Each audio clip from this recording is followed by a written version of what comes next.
The Adventures of Sherlock Holmes. Adventure I. A Scandal in Bohemia. I. To Sherlock Holmes she is always the woman. I have seldom heard him mention her under any other name.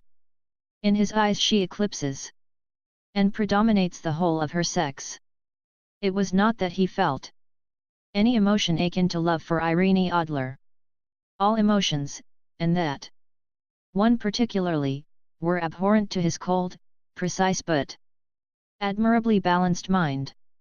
He was, I take it, the most perfect reasoning and observing machine that the world has seen, but as a lover he would have placed himself in a false position. He never spoke of the softer passions, save with a jibe and a sneer. They were admirable things for the observer, excellent for drawing the veil from men's motives and actions. But for the trained reasoner to admit such intrusions into his own delicate and finely adjusted temperament was to introduce a distracting factor which might throw a doubt upon all his mental results. Grit in a sensitive instrument, or a crack in one of his own high-power lenses, would not be more disturbing than a strong emotion in a nature such as his. And yet there was but one woman to him, and that woman was the late Irene Adler, of dubious and questionable memory. I had seen little of Holmes lately. My marriage had drifted us away from each other. My own complete happiness, and the home-centered interests which rise up around the man who first finds himself master of his own establishment, were sufficient to absorb all my attention, while Holmes, who loathed every form of society with his whole Bohemian soul, remained in our lodgings in Baker Street, buried among his old books, and alternating from week to week between cocaine and ambition, the drowsiness of the drug, and the fierce energy of his own keen nature. He was still, as ever, deeply attracted by the study of crime, and occupied his immense faculties and extraordinary powers of observation in following out those clues, and clearing up those mysteries which had been abandoned as hopeless by the official police. From time to time I heard some vague account of his doings, of his summons to Odessa in the case of the Trepoff murder, of his clearing up of the singular tragedy of the Atkinson brothers at Trincomalee, and finally of the mission which he had accomplished so delicately and successfully for the reigning family of Holland. Beyond these signs of his activity, however, which I merely shared with all the readers of the daily press, I knew little of my former friend and companion. One night, it was on the 20th of March, 1888, I was returning from a journey to a patient, for I had now returned to civil practice, when my way led me through Baker Street.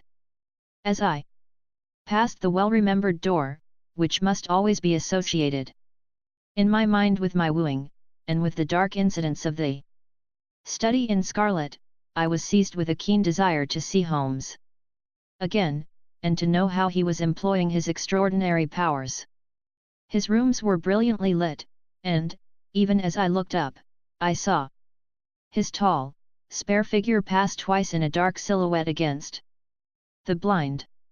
He was pacing the room swiftly, eagerly, with his head sunk upon his chest and his hands clasped behind him.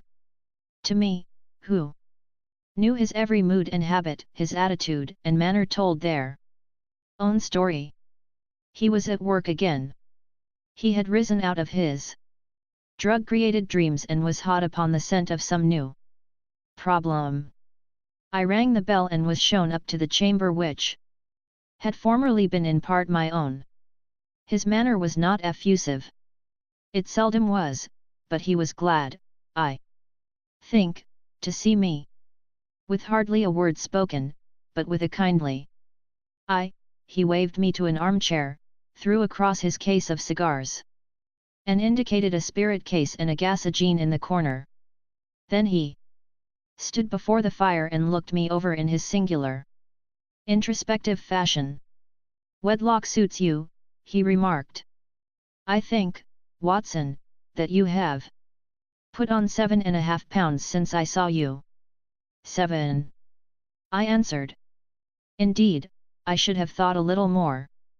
Just a trifle more. I fancy, Watson. And in practice again, I observe.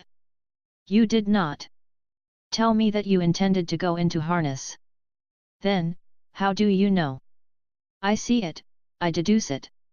How do I know that you have been getting yourself very wet lately, and that you have a most clumsy and careless servant girl? My dear Holmes, said I, this is too much. You would certainly have been burned, had you lived a few centuries ago. It is true that I had a country walk on Thursday and came home in a dreadful mess, but as I have changed my clothes I can't imagine how you deduce it. As to Mary Jane, she is incorrigible, and my wife has given her notice, but there, again, I fail to see how you work it out. He chuckled to himself and rubbed his long, nervous hands together. It is simplicity itself, said he. My eyes tell me that on the inside of your left shoe, just where the firelight strikes it, the leather is scored by 6 almost parallel cuts. Obviously they have been caused by someone who has very carelessly scraped round the edges of the sole in order to remove crusted mud from it. Hence, you see, my double deduction that you had been out in vile weather, and that you had a particularly malignant boot-slitting specimen of the London slavey. As to your practice, if a gentleman walks into my room smelling of iodoform, with a black mark of nitrate of silver upon his right forefinger, and a bulge on the right side of his top hat to show where he has secreted his stethoscope, I must be dull, indeed, if I do not pronounce him to be an active member of the medical profession. I could not help laughing at the ease with which he explained his process of deduction.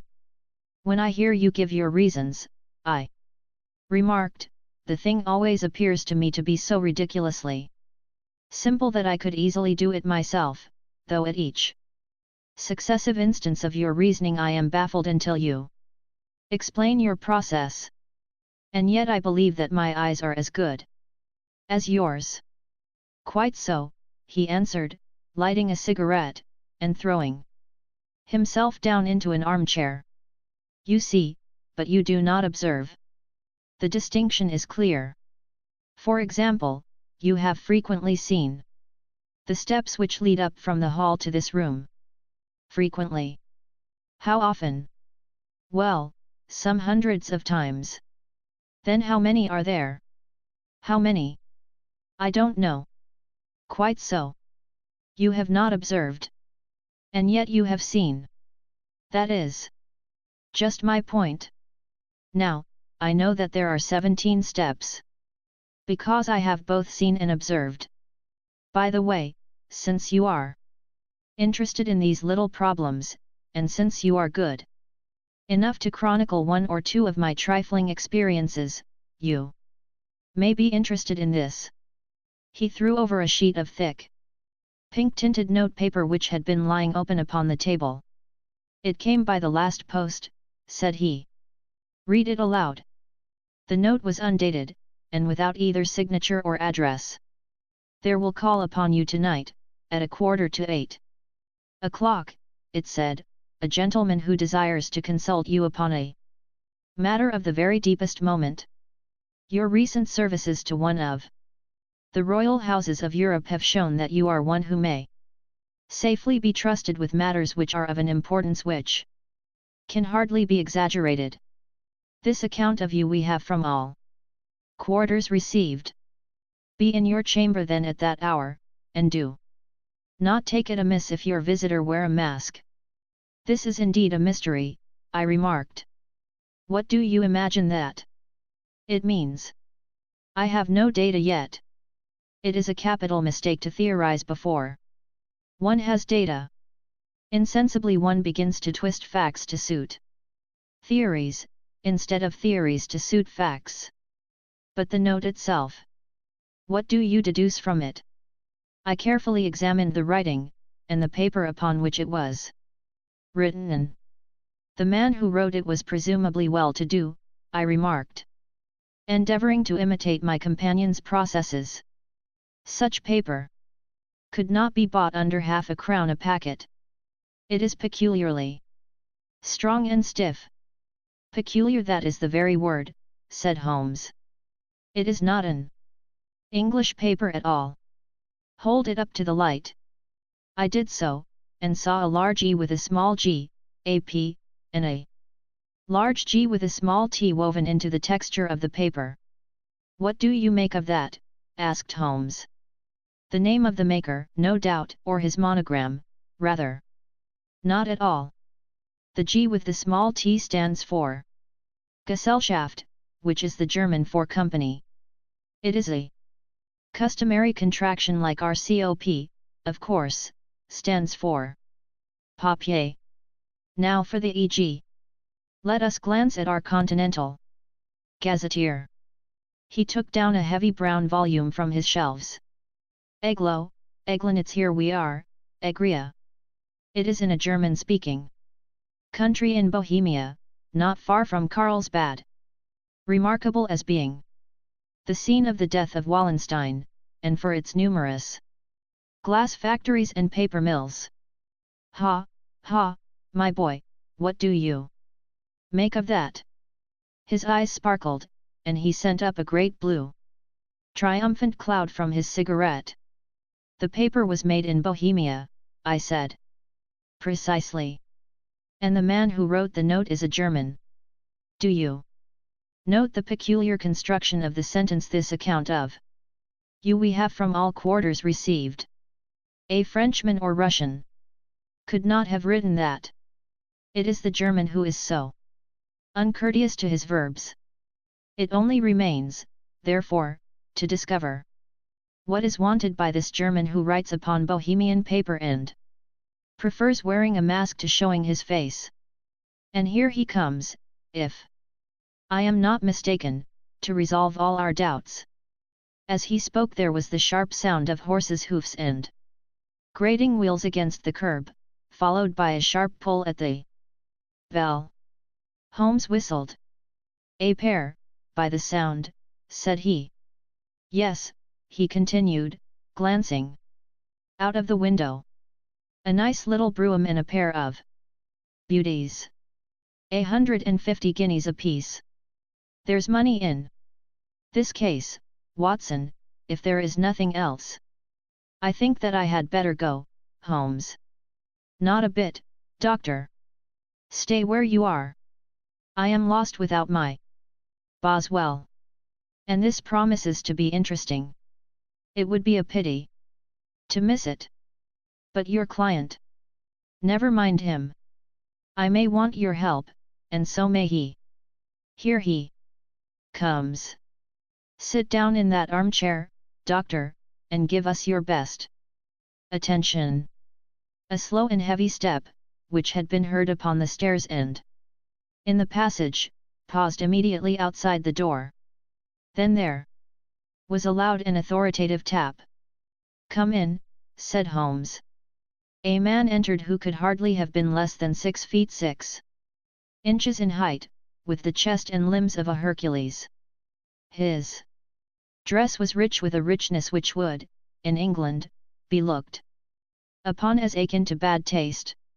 Heavy bands of astrakhan were slashed across the sleeves and fronts of his double-breasted coat, while the deep blue cloak which was thrown over his shoulders was lined with flame-colored silk and secured at the neck with a brooch, which consisted of a single flaming beryl.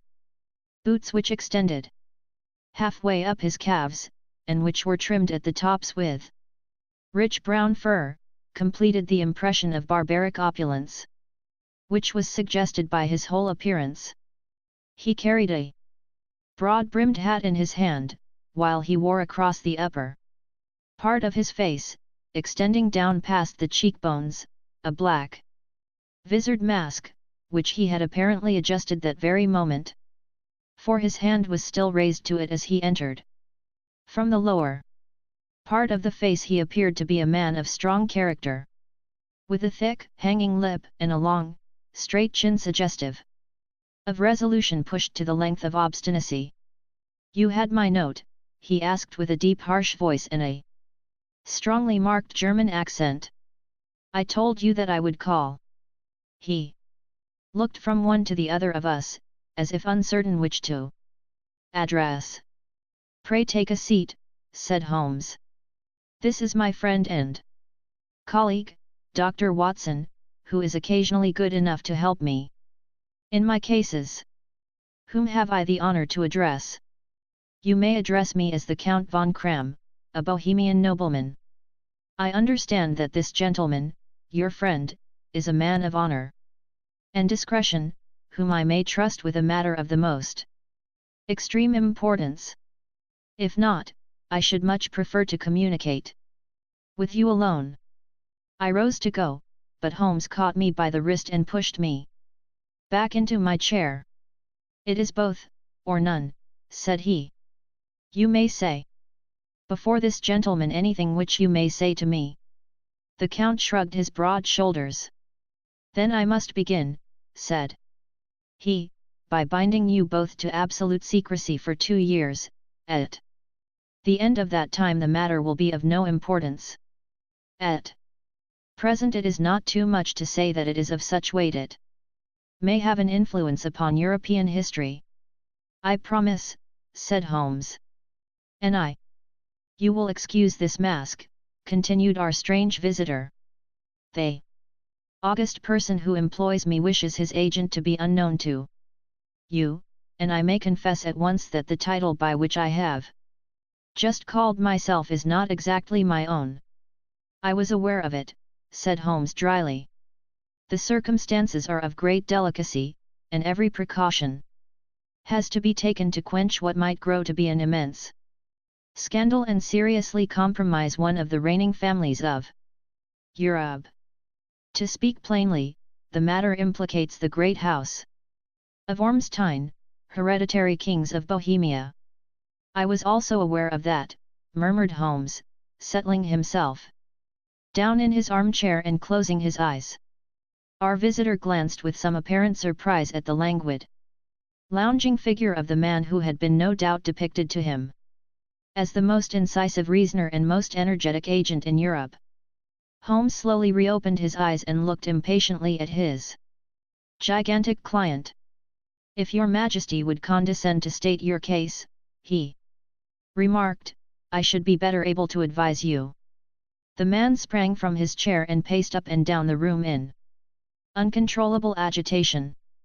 Then, with a gesture of desperation, he tore the mask from his face and hurled it upon the ground. "You are right," he cried, "I am the king. Why should I attempt to conceal it?" "Why, indeed," murmured Holmes.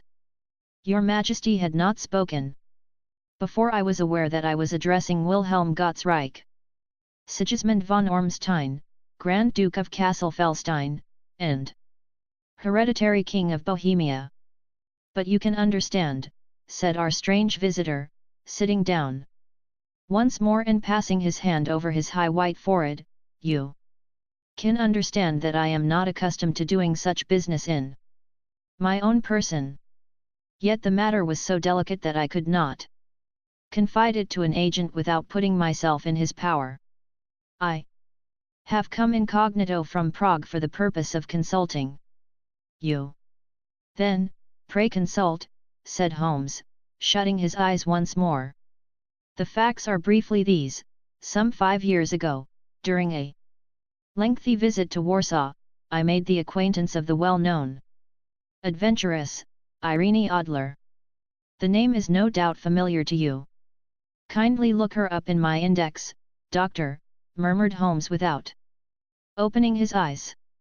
For many years he had adopted a system of docketing all paragraphs concerning men and things, so that it was difficult to name a subject or a person on which he could not at once furnish information. In this case I found her biography sandwiched in between that of a Hebrew rabbi and that of a staff commander who had written a monograph upon the deep sea fishes. "Let me see," said Holmes. Born in New Jersey in the year 1858, contralto La Scala, prima donna Imperial Opera of Warsaw, yes. Retired from operatic stage, living in London, quite so. Your Majesty, as I understand, became entangled with this young person, wrote her some compromising letters, and is now desirous of getting those letters back." "Precisely so. But how? Was there a secret marriage?" "None. No legal papers or certificates?" "None." "Then I fail to follow your Majesty. If this young person should produce her letters for blackmailing or other purposes, how is she to prove their authenticity? There is the writing." "Pooh, pooh. Forgery. My private note paper. Stolen. My own seal. Imitated. My photograph. Bought. We were both in the photograph." "Oh, dear. That is very bad. Your Majesty has indeed committed an indiscretion." "I was mad insane. You have compromised yourself seriously. I was only crown prince then. I was young. I am but 30 now. It must be recovered. We have tried and failed. Your Majesty must pay. It must be bought. She will not sell." "Stolen, then? 5 attempts have been made. Twice burglars in my pay ransacked her house. Once we diverted her luggage when she travelled. Twice. She has been waylaid. There has been no result.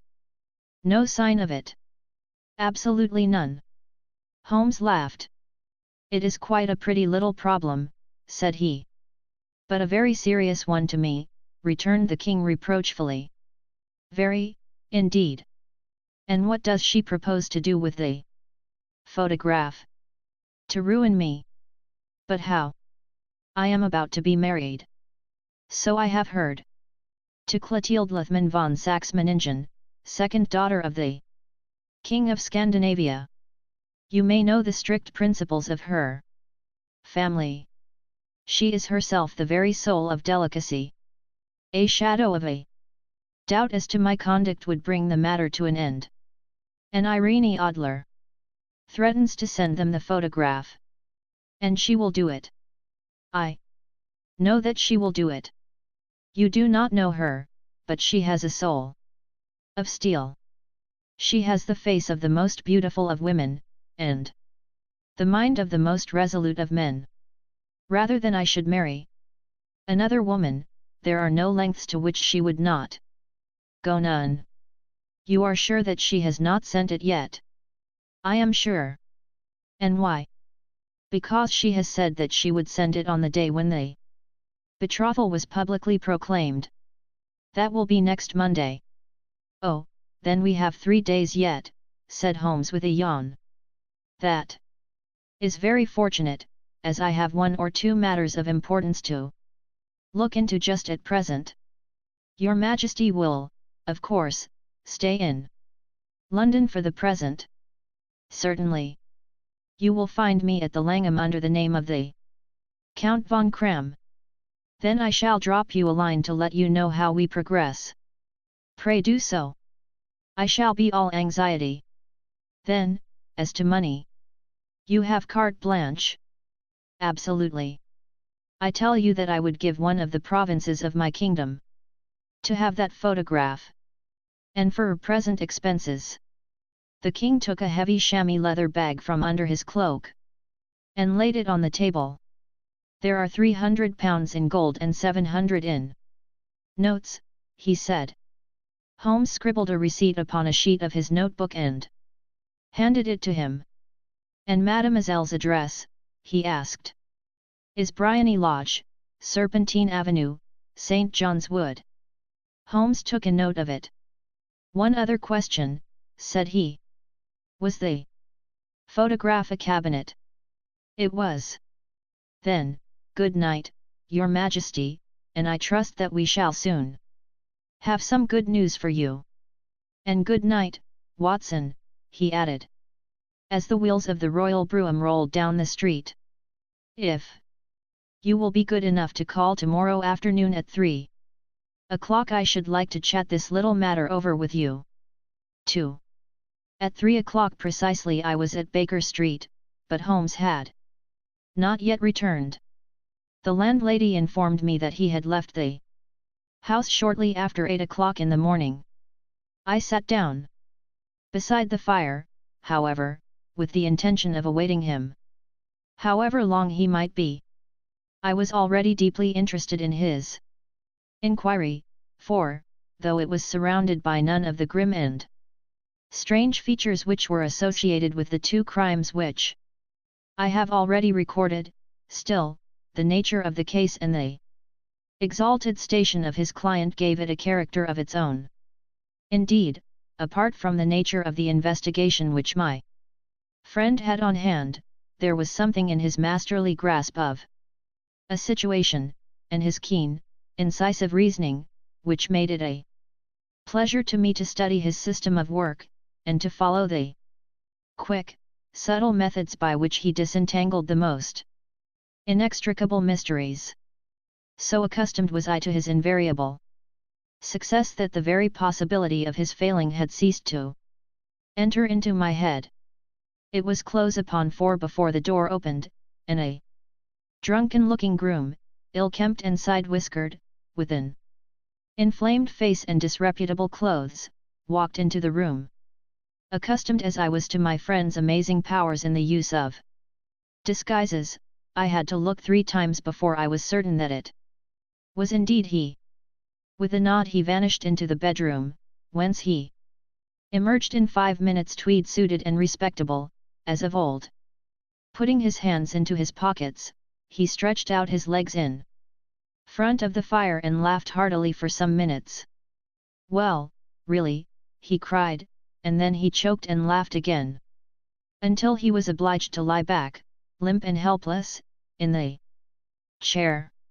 "What is it? It's quite too funny. I am sure you could never guess how I employed my morning, or what I ended by doing.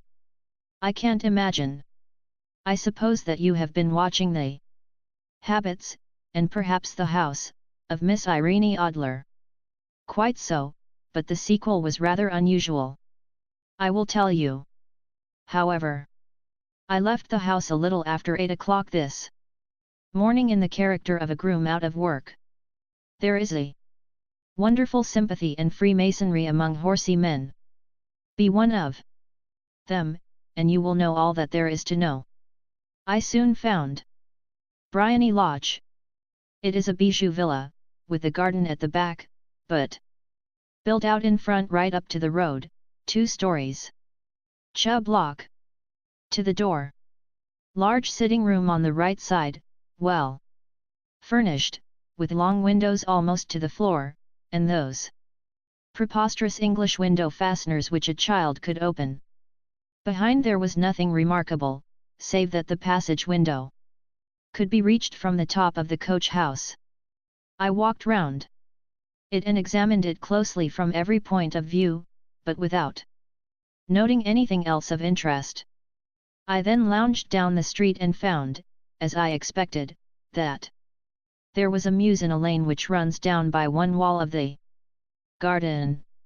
I lent the ostlers a hand in rubbing down their horses, and received in exchange 2d, a glass of half and half, 2 fills of shag tobacco, and as much information as I could desire about Miss Adler, to say nothing of half a dozen other people in the neighborhood in whom I was not in the least interested, but whose biographies I was compelled to listen to. "And what of Irene Adler?" I asked. "Oh, she has turned all the men's heads down in that part. She is the daintiest thing under a bonnet on this planet. So say the Serpentine Muse, to a man. She lives quietly, sings at concerts, drives out at 5 every day, and returns at 7 sharp for dinner. Seldom goes out at other times, except when she sings. Has only one male visitor, but a good deal of him. He is dark, handsome, and dashing, never calls less than once a day, and often twice. He is a Mr. Godfrey Norton, of the Inner Temple. See the advantages of a cabman as a confidant. They had driven him home a dozen times from Serpentine Mews, and knew all about him. When I had listened to all they had to tell, I began to walk up and down near Bryony Lodge once more, and to think over my plan of campaign. This Godfrey Norton was evidently an important factor in the matter. He was a lawyer. That sounded ominous. What was the relation between them, and what the object of his repeated visits? Was she his client, his friend, or his mistress? If the former, she had probably transferred the photograph to his keeping. If the latter, it was less likely. On the issue of this question depended whether I should continue my work at Bryony Lodge, or turn my attention to the gentlemen's chambers in the temple. It was a delicate point, and it widened the field of my inquiry. I fear that I bore you with these details, but I have to let you see my little difficulties, if you are to understand the situation. I am following you closely, I answered. I was still balancing the matter in my mind when a hansom cab drove up to Bryony Lodge, and a gentleman sprang out. He was a remarkably handsome man, dark, aquiline, and moustached evidently. The man of whom I had heard. He appeared to be in a great hurry, shouted to the cabman to wait, and brushed past the maid who opened the door with the air of a man who was thoroughly at home. He was in the house about half an hour, and I could catch glimpses of him in the windows of the sitting room, pacing up and down, talking excitedly and waving his arms. Of her I could see nothing. Presently he emerged, looking even more flurried than before. As he stepped up to the cab, he pulled a gold watch from his pocket and looked at it earnestly. "Drive like the devil," he shouted, first to Gross and Hankey's in Regent Street, and then to the Church of St. Monica in the Edgware Road. "Half a guinea if you do it in 20 minutes. Away they went, and I was just wondering whether I should not do well to follow them when up the lane came a neat little landau. The coachman with his coat only half buttoned, and his tie under his ear, while all the tags of his harness were sticking out of the buckles. It hadn't pulled up before she shot out of the hall door and into it. I only caught a glimpse of her at the moment. But she was a lovely woman, with a face that a man might die for. "The Church of St. Monica, John," she cried, "and half a sovereign if you reach it in 20 minutes. This was quite too good to lose, Watson. I was just balancing whether I should run for it, or whether I should perch behind her landau when a cab came through the street. The driver looked twice at such a shabby fare, but I jumped in before he could object. "The Church of St. Monica," said I, "and half a sovereign. If you reach it in 20 minutes. It was 25 minutes to 12, and of course it was clear enough what was in the wind. My cabby drove fast. I don't think I ever drove faster, but the others were there before us. The cab and the landau with their steaming horses were in front of the door when I arrived. I paid the man and hurried into the church. There was not a soul there, save the two whom I had followed and a surpliced clergyman, who seemed to be expostulating with them. They were all three standing in a knot in front of the altar. I lounged up the side aisle like any other idler who has dropped into a church. Suddenly, to my surprise, the three at the altar faced round to me, and Godfrey Norton came running as hard as he could towards me. "Thank God," he cried. You'll do. Come. Come. What then? I asked. Come, man, come, only 3 minutes, or it won't be legal. I was half dragged up to the altar, and before I knew where I was, I found myself mumbling responses which were whispered in my ear, and vouching for things of which I knew nothing, and generally assisting in the secure tying up of Irene Adler, spinster, to Godfrey Norton, bachelor. It was all done in an instant, and there was the gentleman thanking me on the one side and the lady on the other, while the clergyman beamed on me in front. It was the most preposterous position in which I ever found myself in my life, and it was the thought of it that started me laughing just now. It seems that there had been some informality about their license, that the clergyman absolutely refused to marry them without a witness of some sort, and that my lucky appearance saved the bridegroom from having to sally out into the streets in search of a best man. The bride gave me a sovereign, and I mean to wear it on my watch chain in memory of the occasion. This is a very unexpected turn of affairs, said I, and what then? Well, I found my plans very seriously menaced. It looked as if the pair might take an immediate departure, and so necessitate very prompt and energetic measures on my part. At the church door, however, they separated, he driving back to the temple, and she to her own house. I shall drive out in the park at 5 as usual, she said as she left him. I heard no more. They drove away in different directions, and I went off to make my own arrangements. Which are some cold beef and a glass of beer, he answered, ringing the bell. I have been too busy to think of food, and I am likely to be busier still this evening. By the way, doctor, I shall want your cooperation. I shall be delighted. You don't mind breaking the law? Not in the least. Nor running a chance of arrest? Not in a good cause. Oh, the cause is excellent. Then I am your man. I was sure that I might rely on you. But what is it you wish? When Mrs. Turner has brought in the tray I will make it clear to you. Now, he said as he turned hungrily on the simple fare that our landlady had provided, I must discuss it while I eat, for I have not much time. It is nearly 5 now. In 2 hours we must be on the scene of action. Miss Irene, or Madam, rather, returns from her drive at 7. We must be at Bryony Lodge to meet her. And what then?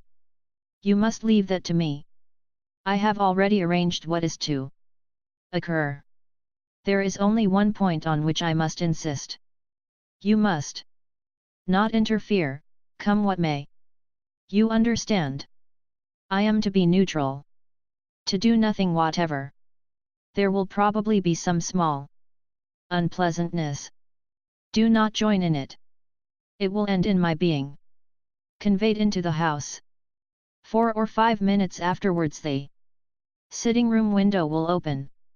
You are to station yourself close to that open window. Yes. You are to watch me, for I will be visible to you. Yes. And when I raise my hand so you will throw into the room what I give you to throw, and will, at the same time, raise the cry of fire. You quite follow me? Entirely. It is nothing very formidable, he said, taking a long cigar-shaped roll from his pocket. It is an ordinary plumber's smoke rocket, fitted with a cap at either end to make it self-lighting. Your task is confined to that.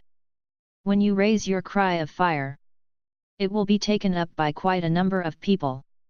You may then walk to the end of the street, and I will rejoin you in 10 minutes.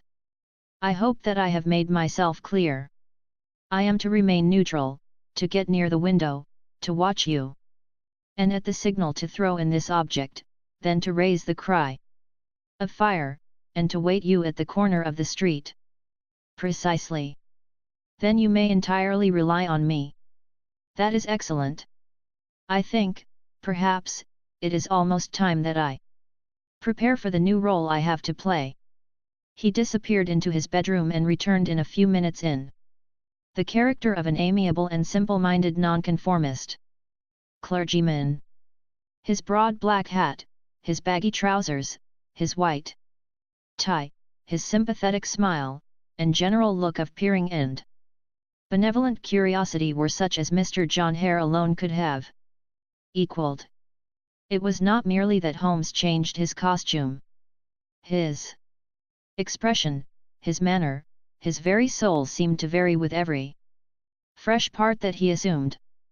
The stage lost a fine actor, even as science lost an acute reasoner, when he became a specialist in crime. It was 6:15 when we left Baker Street, and it still wanted 10 minutes to the hour when we found ourselves in Serpentine Avenue. It was already dusk, and the lamps were just being lighted as we paced up and down in front of Bryony Lodge, waiting for the coming of its occupant. The house was just such as I had pictured it from Sherlock Holmes' succinct description. But the locality appeared to be less private than I expected. On the contrary, for a small street in a quiet neighborhood, it was remarkably animated. There was a group of shabbily dressed men smoking and laughing in a corner, a scissors grinder with his wheel, 2 guardsmen who were flirting with a nurse girl, and several well-dressed young men who were lounging up and down with cigars in their mouths. You see, remarked Holmes, as we paced to and fro in front of the house, this marriage rather simplifies matters. The photograph becomes a double-edged weapon now. The chances are that she would be as averse to its being seen by Mr. Godfrey Norton, as our client is to its coming to the eyes of his princess. Now the question is, where are we to find the photograph? Where, indeed? It is most unlikely that she carries it about with her. It is cabinet size, too large for easy concealment about a woman's dress. She knows that the king is capable of having her waylaid and searched. 2 attempts of the sort have already been made. We may take it, then, that she does not carry it about with her. Where, then? Her banker or her lawyer? There is that double possibility. But I am inclined to think neither. Women are naturally secretive, and they like to do their own secreting. Why should she hand it over to anyone else? She could trust her own guardianship, but she could not tell what indirect or political influence might be brought to bear upon a businessman. Besides, remember that she had resolved to use it within a few days. It must be where she can lay her hands upon it. It must be in her own house. But it has twice been burgled. Pshaw! They did not know how to look. But how will you look? I will not look. What then? I will get her to show me. But she will refuse. She will not be able to. But I hear the rumble of wheels. It is her carriage. Now carry out my orders to the letter. As he spoke, the gleam of the side lights of a carriage came round the curve of the avenue. It was a smart little landau which rattled up to the door of Bryony Lodge. As it pulled up, one of the loafing men at the corner dashed forward to open the door in the hope of earning a copper, but was elbowed away by another loafer, who had rushed up with the same intention. A fierce quarrel broke out, which was increased by the 2 guardsmen, who took sides with one of the loungers, and by the scissors grinder, who was equally hot upon the other side. A blow was struck, and in an instant the lady, who had stepped from her carriage, was the centre of a little knot of flushed and struggling men, who struck savagely at each other with their fists and sticks. Holmes dashed into the crowd to protect the lady, but just as he reached her he gave a cry and dropped to the ground, with the blood running freely down his face.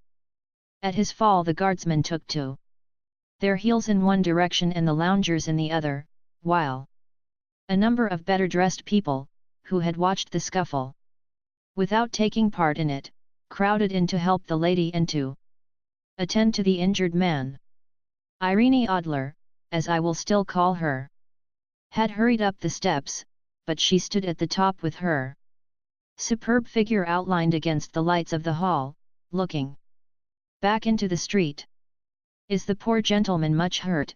she asked. "He is dead," cried several voices. "No, no, there's life in him," shouted another. "But he'll be gone before you can get him to hospital." "He's a brave fellow," said a woman. "They would have had the lady's purse and watch if it hadn't been for him.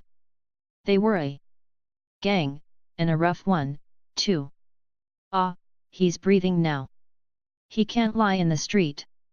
May we bring him in, marm?" "Surely. Bring him into the sitting room. There is a comfortable sofa. This way, please." Slowly and solemnly he was borne into Bryony Lodge and laid out in the principal room, while I still observed the proceedings from my post by the window. The lamps had been lit, but the blinds had not been drawn, so that I could see Holmes as he lay upon the couch. I do not know whether he was seized with compunction at that moment for the part he was playing, but I know that I never felt more heartily ashamed of myself in my life than when I saw the beautiful creature against whom I was conspiring, or the grace and kindliness with which she waited upon the injured man. And yet it would be the blackest treachery to Holmes to draw back now from the part which he had entrusted to me. I hardened my heart, and took the smoke rocket from under my ulster. After all, I thought, we are not injuring her. We are but preventing her from injuring another. Holmes had sat up upon the couch, and I saw him motion like a man who is in need of air. A maid rushed across and threw open the window. At the same instant I saw him raise his hand, and at the signal I tossed my rocket into the room with a cry of fire. The word was no sooner out of my mouth than the whole crowd of spectators, well-dressed and ill gentlemen, ostlers, and servant maids joined in a general shriek of fire. Thick clouds of smoke curled through the room and out at the open window. I caught a glimpse of rushing figures, and a moment later the voice of Holmes from within assuring them that it was a false alarm. Slipping through the shouting crowd I made my way to the corner of the street, and in 10 minutes was rejoiced to find my friend's arm in mine, and to get away from the scene of uproar. He walked swiftly and in silence for some few minutes until we had turned down one of the quiet streets which lead towards the Edgware Road. "You did it very nicely, Doctor," he remarked. "Nothing could have been better. It is all right. You have the photograph. I know where it is." "And how did you find out?" "She showed me, as I told you she would. I am still in the dark." "I do not wish to make a mystery," said he, laughing. "The matter was perfectly simple. You, of course, saw that everyone in the street was an accomplice. They were all engaged for the evening. I guessed as much. Then, when the row broke out, I had a little moist red paint in the palm of my hand. I rushed forward, fell down, clapped my hand to my face, and became a piteous spectacle. It is an old trick. That also I could fathom. Then they carried me in. She was bound to have me in. What else could she do? And into her sitting room, which was the very room which I suspected. It lay between that and her bedroom, and I was determined to see which. They laid me on a couch, I motioned for air, they were compelled to open the window, and you had your chance. How did that help you? It was all important. When a woman thinks that her house is on fire, her instinct is at once to rush to the thing which she values most. It is a perfectly overpowering impulse, and I have more than once taken advantage of it. In the case of the Darlington substitution scandal it was of use to me, and also in the Arnsworth Castle business. A married woman grabs at her baby. An unmarried one reaches for her jewel box. Now it was clear to me that Our Lady of today had nothing in the house more precious to her than what we are in quest of. She would rush to secure it. The alarm of fire was admirably done. The smoke and shouting were enough to shake nerves of steel. She responded beautifully. The photograph is in a recess behind a sliding panel just above the right bell pull. She was there in an instant, and I caught a glimpse of it as she half drew it out. When I cried out that it was a false alarm, she replaced it, glanced at the rocket, rushed from the room, and I have not seen her since. I rose, and, making my excuses, escaped from the house. I hesitated whether to attempt to secure the photograph at once, but the coachman had come in, and as he was watching me narrowly it seemed safer to wait. A little over-precipitance may ruin all. And now? I asked. Our quest is practically finished. I shall call with the king tomorrow, and with you, if you care to come with us. We will be shown into the sitting room to wait for the lady, but it is probable that when she comes she may find neither us nor the photograph. It might be a satisfaction to His Majesty to regain it with his own hands. And when will you call? At 8 in the morning. She will not be up, so that we shall have a clear field. Besides, we must be prompt, for this marriage may mean a complete change in her life and habits. I must wire to the king without delay. We had reached Baker Street and had stopped at the door. He was searching his pockets for the key when someone passing said, "Good night, Mr. Sherlock Holmes." There were several people on the pavement at the time, but the greeting appeared to come from a slim youth in an ulster who had hurried by. "I've heard that voice before," said Holmes, staring down the dimly lit street. "Now, I wonder who the deuce that could have been." 3. I slept at Baker Street that night, and we were engaged upon our toast and coffee in the morning when the King of Bohemia rushed into the room. "You have really got it," he cried, grasping Sherlock Holmes by either shoulder and looking eagerly into his face. "Not yet. But you have hopes." "I have hopes." "Then, come. I am all impatience to be gone." "We must have a cab." "No, my brougham is waiting." "Then that will simplify matters." We descended and started off. Once more for Briony Lodge. "Irene Adler is married," remarked Holmes. "Married? When?" "Yesterday." "But to whom?" "To an English lawyer named Norton." "But she could not love him." "I am in hopes that she does." "And why in hopes?" "Because it would spare your Majesty all fear of future annoyance. If the lady loves her husband, she does not love your Majesty. If she does not love your Majesty, there is no reason why she should interfere with your Majesty's plan." "It is true. And yet well. I wish she had been of my own station. What a queen she would have made." He relapsed into a moody silence, which was not broken until we drew up in Serpentine Avenue.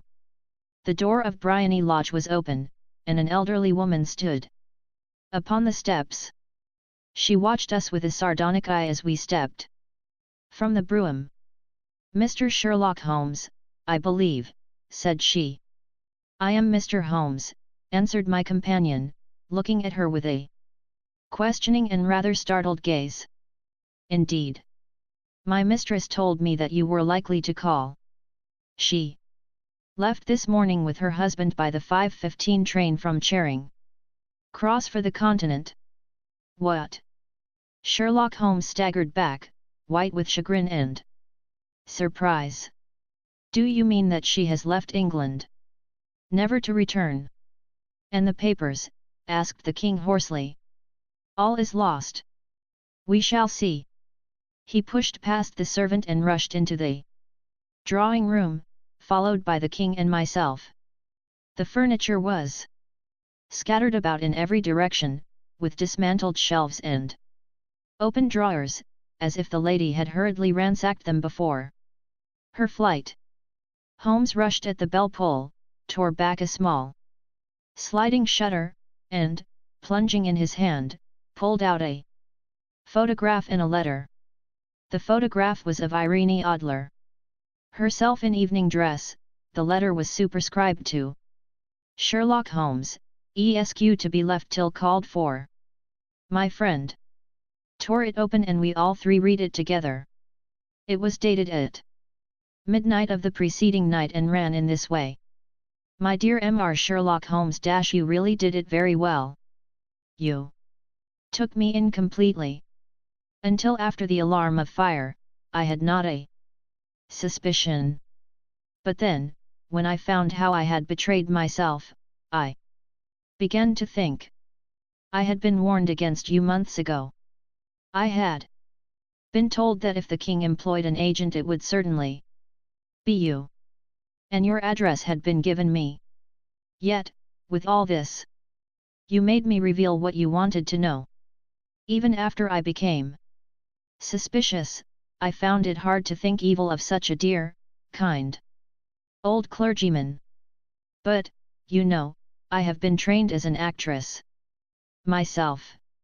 Male costume is nothing new to me. I often take advantage of the freedom which it gives. I sent John, the coachman, to watch you, ran upstairs, got into my walking clothes, as I call them, and came down just as you departed. Well, I followed you to your door, and so made sure that I was really an object of interest to the celebrated Mr. Sherlock Holmes. Then I, rather imprudently, wished you good night, and started for the temple to see my husband. We both thought the best resource was flight, when pursued by so formidable an antagonist, so you will find the nest empty when you call tomorrow. As to the photograph, your client may rest in peace. I love and am loved by a better man than he.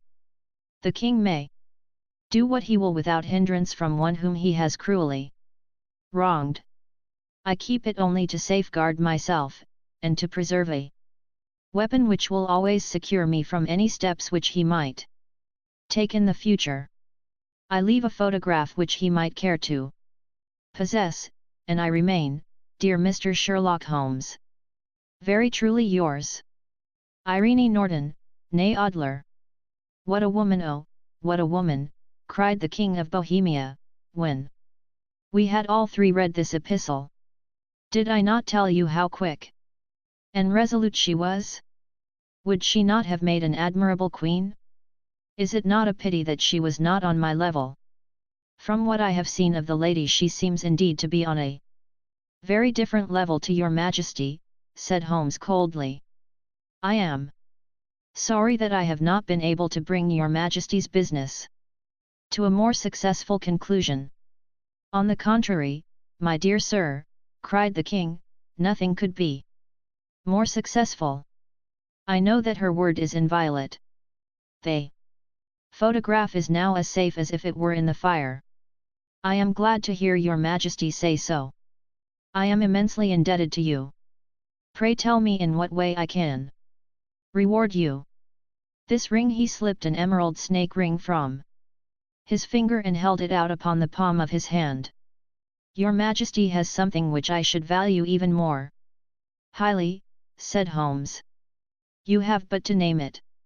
This photograph. The king stared at him in amazement. Irene's photograph, he cried. Certainly, if you wish it. I thank your Majesty. Then there is no more to be done in the matter. I have the honor to wish you a very good morning. He bowed, and, turning away without observing the hand which the king had stretched out to him, he set off in my company for his chambers. And that was how a great scandal threatened to affect the kingdom of Bohemia, and how the best plans of Mr. Sherlock Holmes were beaten by a woman's wit. He used to make merry over the cleverness of women, but I have not heard him do it of late. And when he speaks of Irene Adler, or when he refers to her photograph, it is always under the honourable title of the woman.